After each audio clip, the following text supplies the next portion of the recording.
internal and external factors. The first is all about you, the unique package of DNA, experience, upbringing, and environment that sets you apart from every other being on the planet. Whatever else you learn, either by listening to this, by practicing your presentations, or by taking feedback from others, the most important thing of all when you are up there on the stage is to be yourself. Aside from you, there are the external factors. I would define these as the nuts and bolts of presenting, the things you can learn, practice, and master. They include everything from writing and rehearsing your script through to ensuring that you are introduced properly, weighing up the dynamics of the room, and relying on the tools of the trade, from microphones to PowerPoint. Combining the two sets of parameters will help you achieve your personal best, a presentation that people will be talking about for a long time afterwards, for all the right reasons. Before you jump in and start trying out new techniques, I hope that a bit of my own personal experience might help you.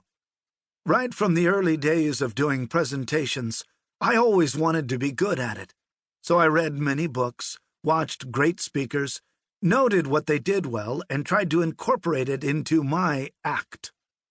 I also listened to mentors who would gladly offer advice on the best way to improve. The downside of this is that I would stand up to speak with far too many thoughts running through my head. Don't forget to smile. Watch your body language. Stop moving around the stage. Slow your pace down.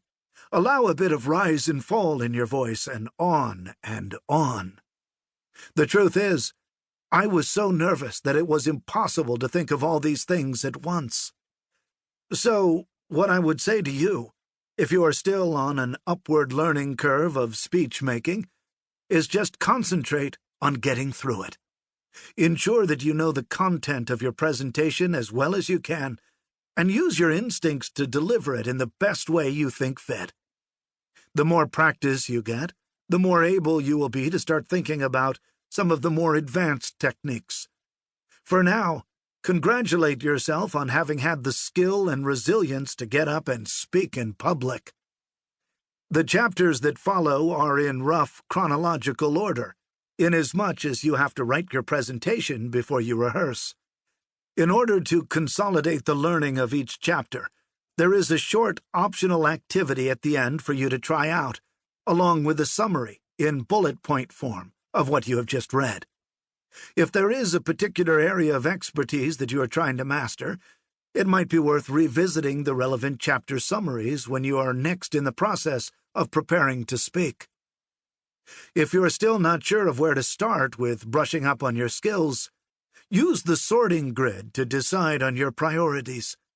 Consider all the elements of making speeches, including presentation skills, writing, rehearsal, use of voice, appearance of confidence, visual aids, developing PowerPoint skills, assembling the right kit, finding low-risk opportunities to practice, humor, storytelling, handling nerves, handling an audience. Sorting grid. Make a simple grid with the vertical axis the level of difficulty, easy at the top and hard at the bottom, and the horizontal axis is degree of impact, high on the left and low on the right. The upper left quadrant, easy on difficulty axis but high on impact. This is your top priority. These are the actions that are easy to accomplish and have a big impact. For example, buy a smart new suit. The upper right quadrant is low impact with easy difficulty. This is secondary. Easy to do, but with not so much impact. For example, pulling together a kit of parts, laptop, projector, marker pens, etc. The lower left quadrant, hard difficulty and high impact. This is future planning. Difficult to achieve, but worth it in the end. For example, become an excellent exponent of auto cue. And last, the lower right quadrant, hard difficulty and low impact.